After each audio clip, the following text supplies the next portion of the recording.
At the beginning of the last semester in August, I participated in my first ever interview by our school newspaper, SBU's Omnibus. And after a number of the usual questions like, do you like it in Bolivar? What courses do you teach? How many students did you have in Auburn? Did you like Auburn? Where did you come from?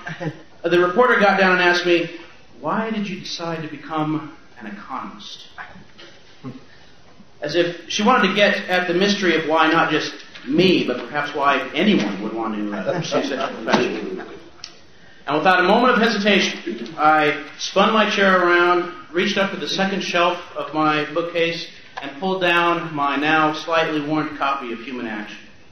This book, I can say without any reservation, has had a greater effect on the course of my life than any other book besides the Bible.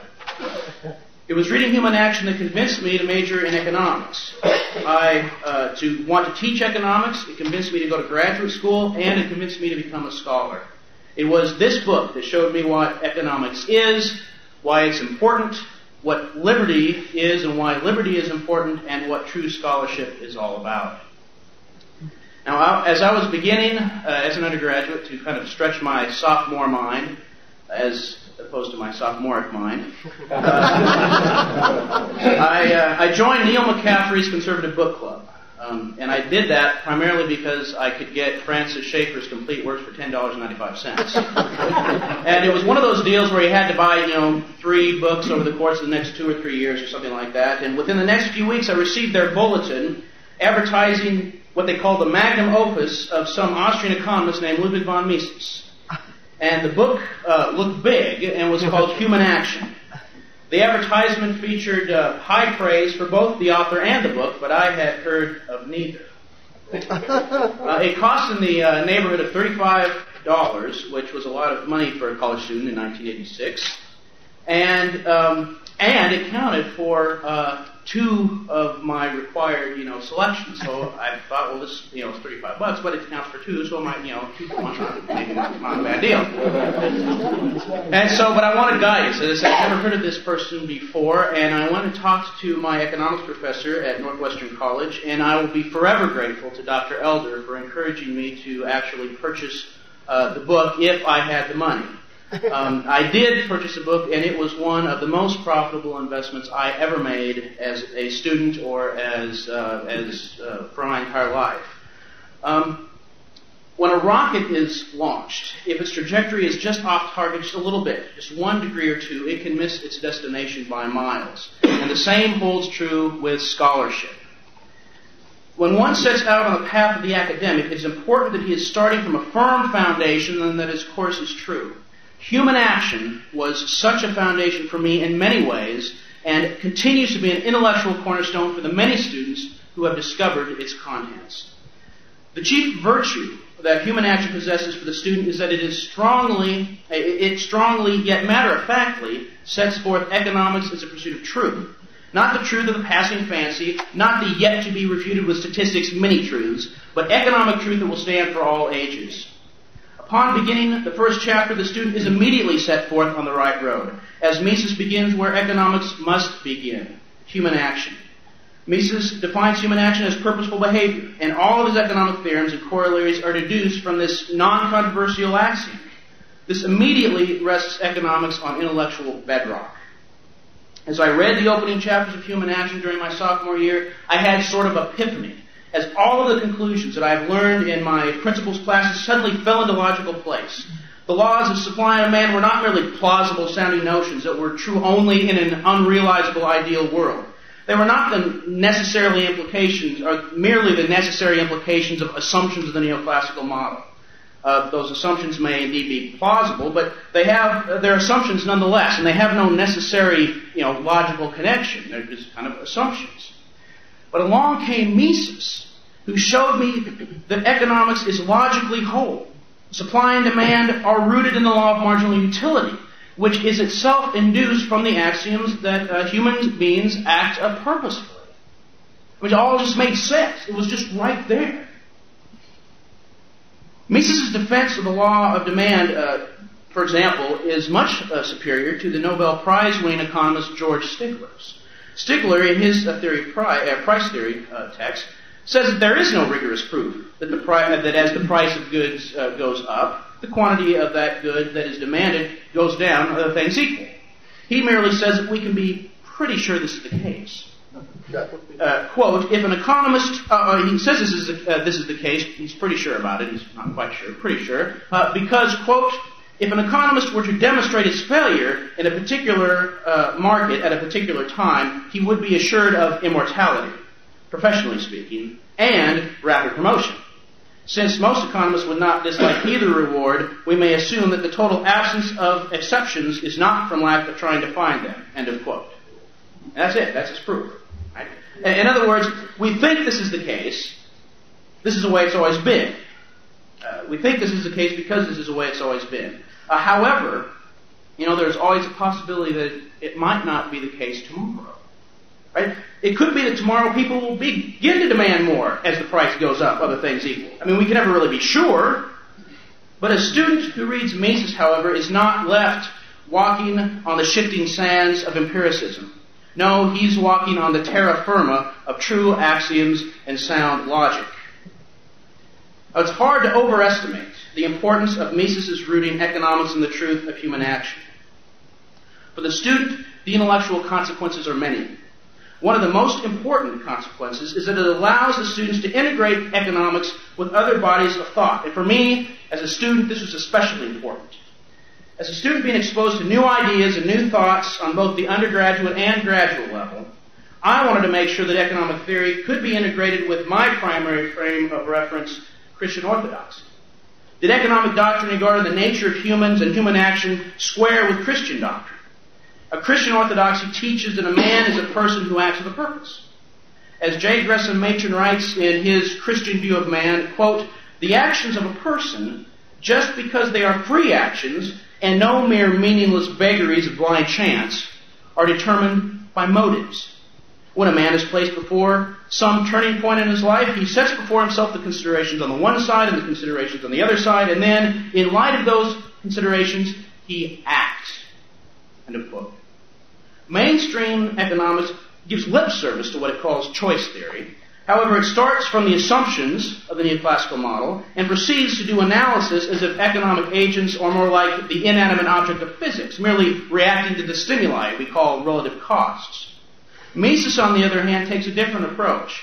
Mises recognized that economic activity was the result of purposeful choices made by individuals, a point of view that fits nicely with Christian doctrine and integrates the body of economic truth with truth in the larger context, which gave me a prime motivating factor to want to go ahead and learn more of this stuff.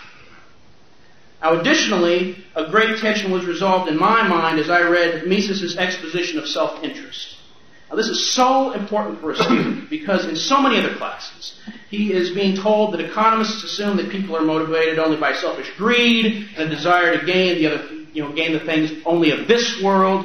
Kind of like Old Man Potter in It's a Wonderful Life, right? People can't. There's something out there that they can't get their finger on, and it's gone. And that's what's wrong with you, Mr. Potter. Now, Mises, on the other hand, destroys this criticism when he writes, quote, what a man does is always aimed at an improvement of his own state of satisfaction. In this sense, and in no other, we are free to use the term selfishness and to emphasize that action is necessarily always selfish. Even an action directly aiming at the improvement of other people's conditions is selfish. The actor considers it as more satisfactory for himself to make other people eat than to eat himself. In other words, it's perfectly possible for people to find satisfaction for caring for others. That's what Mises is saying.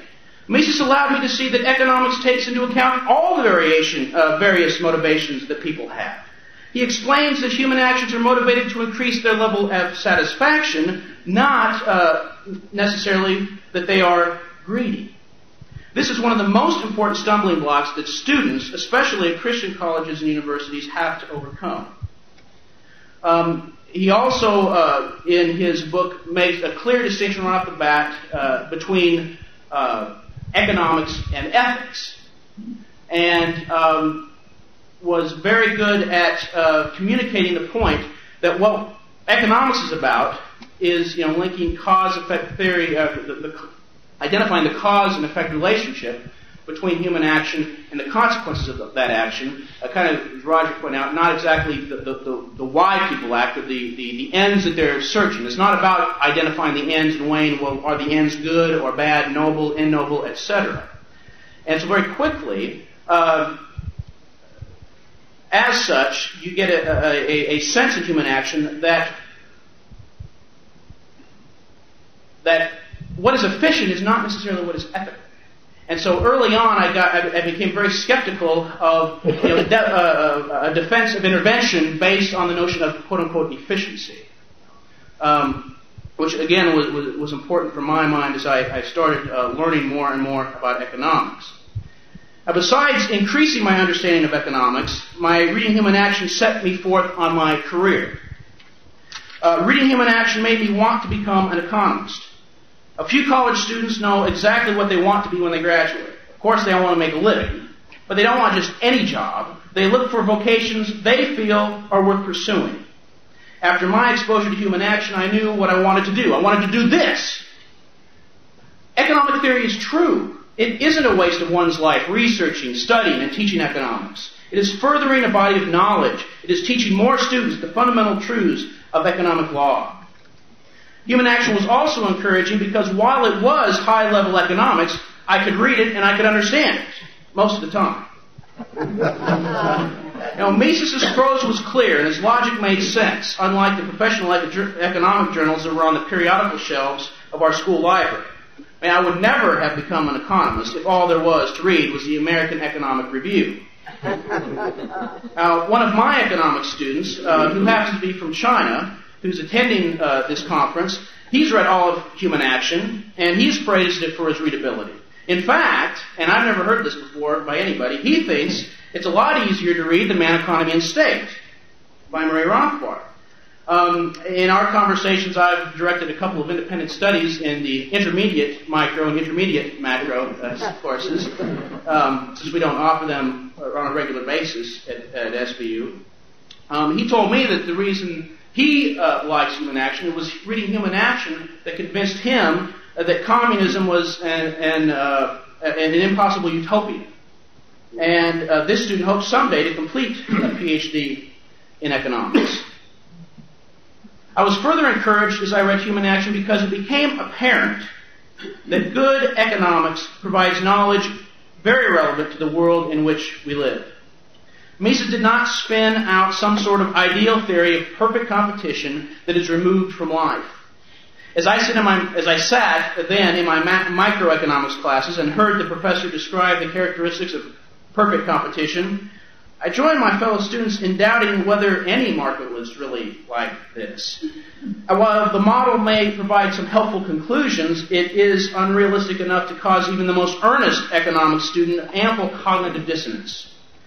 Now, as I described to my students the same market construct for the sake of exposing them to the model. I don't, after all, want them to get out and be considered, mental midgets just because they've never heard of, perfect competition and, the construct of the model or perfect monopoly for that matter.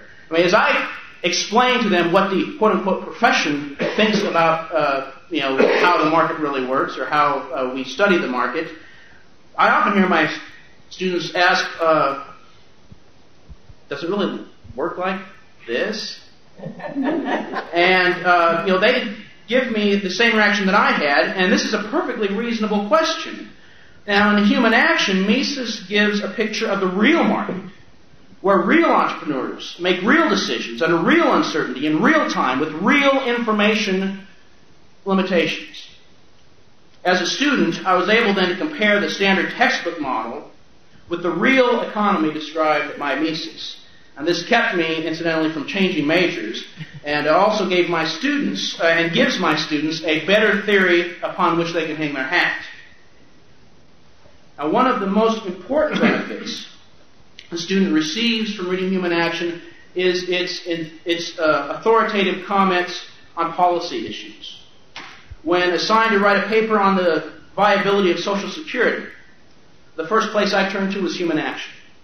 The passage I read then, I have never forgotten. It is a passage that is as timely as today's headlines, as it turns out. Mises writes, quote, "One may try to justify Social Security by declaring that the wage earners lack the insight and the moral strength to provide spontaneously for their own future. But then it is not easy to silence the voices of those who ask whether it is not paradoxical to entrust the nation's welfare to the decisions of voters whom the law itself considers incapable of managing their own affairs." End of quote. And you'll recognize this question rings as true today as it did when it was written. Additionally, I was required for an American public policy class to discuss welfare reform. And if you read Mises' comments on welfare, you quickly understand the problems of intervening in the economy just a little bit to help just some people get out of poverty. I became quickly acquainted with the truth that any sort of middle-of-the-road welfare policy, any sort of middle-of-the-road interventionism could never be a stable solution. Such interventions quickly create new problems, right? If you subsidize poverty, you're going to get more poverty. You subsidize grain, you're going to get more grain. You subsidize anything, you get more of it. So we subsidize illegitimate children. What do we get? More illegitimate children. Such interventions quickly create new problems, and then, of course, what do? Well, we have a crisis. We got to intervene more, right? So we create new problems that call for even more intervention until we are at the doorstep of full-blown socialism. And I knew this was right, but I must confess that at that period of time, I wasn't quite, I didn't always act on my convictions, particularly when a grade seemed to be writing on things, and I weaseled out, because my soul, I want to be honest here, I do think it was my sole effort in pure intellectual dishonesty when I pretty much kind of offered up Friedman, of all people. You know, Friedman's negative income tax is a possible solution. And the only reason I did this is because I knew the professor seemed like he could be possibly sympathetic to Friedman's negative income tax idea. I knew there was no way in the wide world of sports he would be sympathetic to Mises' suggestion we abolish the whole thing completely. I mean, he said as much in class. And so I kind of I went ahead and wrote the paper with a Friedmanite perspective, and I've always regretted that. It's always kind of gnawed on my conscience for the rest of my life. So, if you're ever in that position, don't do it. And don't sell out. It doesn't work. It doesn't pay. Sometimes, an A is there's no cost high enough to get, to have to go through to get an A. So it's not worth it. When confronted with the pure socialist ideology in my cultural anthropology course, again I found human nature to be a fount of much wisdom. In fact, the cultural anthropology course was taught by one of our only two sociology professors, and the sociology professor even looked like Karl Marx. He had kind of the bushy hair, kind of his beard. And in fact, he had like a poster of Karl Marx up on the wall behind his big desk, so there's no question of kind of what who he felt his friends were, I guess. And a lot of the cultural anthropology course was all about the haves and the have-nots, and the haves are generally irresponsible, the have-nots or poor oppressed folk. Early on, Mises exposed my mind to the hypocrisy of much egalitarian rhetoric. Right? I mean, when a leftist begins chanting, fraternity, equality, and he's really yelling, well, what about my needs? That tends to be what was really communicated. And in a passage that has ever struck with me, Mises writes, quote, "When the American wage earner refers to equality, he means that the dividends of the stockholders should be given to him. He does not suggest a curtailment of his own income for the benefit of those 95% of the Earth's population whose income is lower than his." So a young student that is faced with these types of challenges needs this kinds of guidance if he is to avoid the pitfalls of interventionist dogma that he is likely to be fed daily in the classroom, in the media, and from his friends. Economics, however, is not the only area of thought in which human action teaches.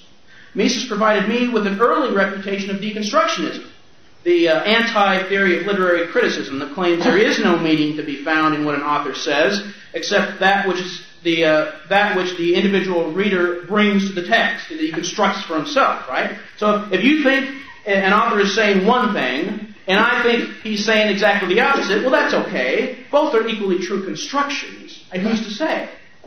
There's no meaning to the text, it's just how we interpret the words.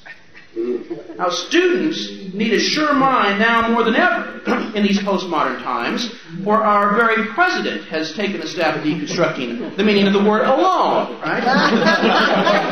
and questioning what our definition of the word is. Throughout the modern era, different interest groups have argued for what Mises termed polylogism. Marxists, for instance, thought that there was an inseparable gulf between the proletariat mind and the bourgeois mind. Not that the two classes had just had different opinions about things, but that they really used two different types of logic.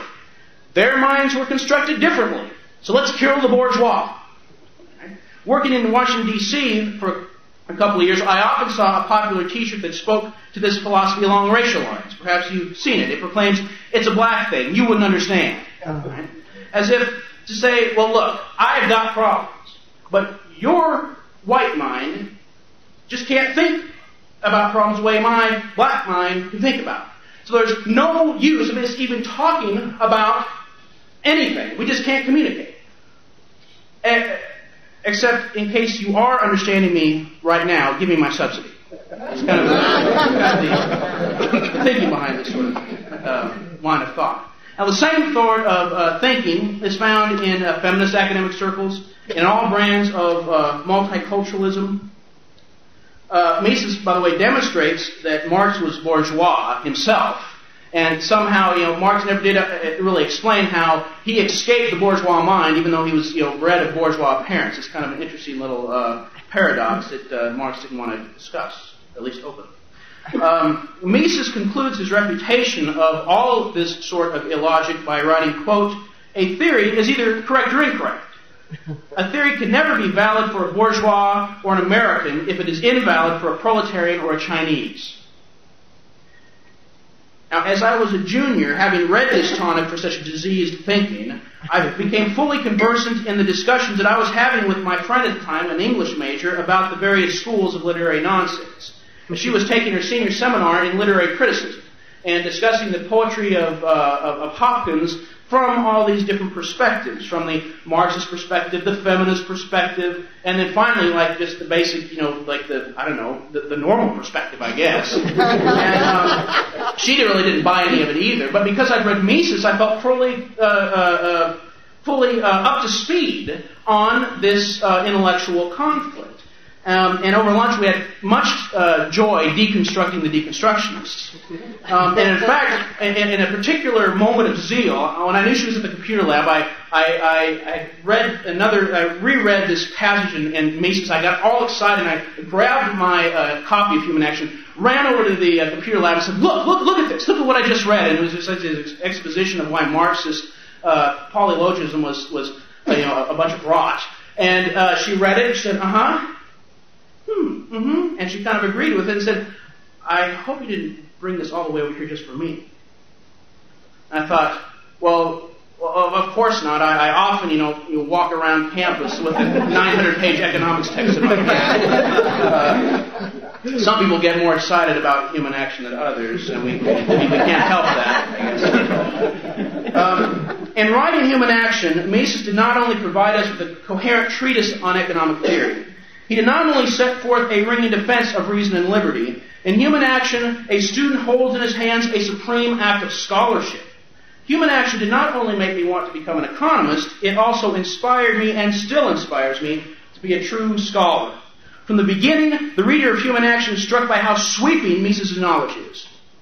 Murray Rothbard once recounted how when someone first recommended the book to him, he asked, well, what's it about?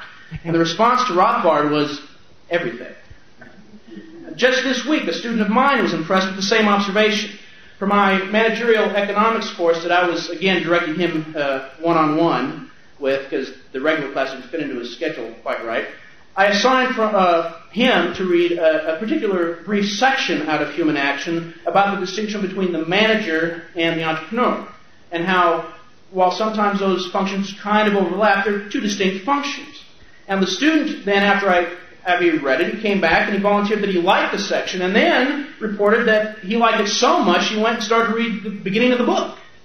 And as he read the first part of the book, he was greatly impressed with just how much Mises knew. He said he doesn't just write about economics. He said, of course, it's an economics text, but he also writes about everything else. This student now has in his mind what real scholarship is. That's the value of human action. Mises' high standard is manifested throughout the book. He is obviously well versed in economic thought. I mean, he's read and has comprehended Bomberberg, as Garrison pointed out. But he also demonstrates his familiarity with history, political theory, philosophy, and culture. Throughout human action, one finds references to Aristotle, Bentham, Mill, Bismarck, Napoleon, Marx, Engels, St. Francis of Assisi, Locke, Leibniz, and Einstein, just to name a few. One facet of Mises' thinking that particularly impressed me was his reference to the arts. Whenever Mises discussed art, it was clear that he knew what real art was. He was a man of high culture. His examples of creative genius were Mozart, Dante, and Beethoven. Right? No Snoop Doggy Dogg for him. After reading Human Action as a student, I was left with the feeling that this is what real scholarship is. This is the level I should aspire to. This is the level that all scholars should aspire to. Mises provides for every student a role in prayer meetings. Now, of course, it wouldn't hurt these critics to attend a real prayer meeting just once in a while to see what happens. Nonetheless, this criticism is patently untrue. It's patently false. Of course, shallow minds can take any book that they read and turn it into a holy text. But the fact of the matter is that if a student comes to human action with a critical mind, he will find economic truth on page after page. And this is not the truth of dogma, but the truth of objective logic. There is nothing supernatural or mystical about it. Mises simply gets it right time after time after time after time. Would that more of today's economists had such a record. It is impossible to calculate the full benefits I have taken from human action. It showed me the truth of economics. It made me want to become an economist. It helped me to be a scholar, and it set forth the rational case for liberty. It does the same for my students. I am extremely honored to have the opportunity to speak at a conference celebrating the 50th anniversary of this great book. When my economics professor, Dr. Elder, encouraged me to buy a copy of Human Action, neither of us knew where we would end up, or where I would end up. If you want to fan the embers of liberty and economic truth, buy a student you know a copy of Human Action. Someday he will be speaking at a conference like this, explaining the great impact it had on his life. Thank you.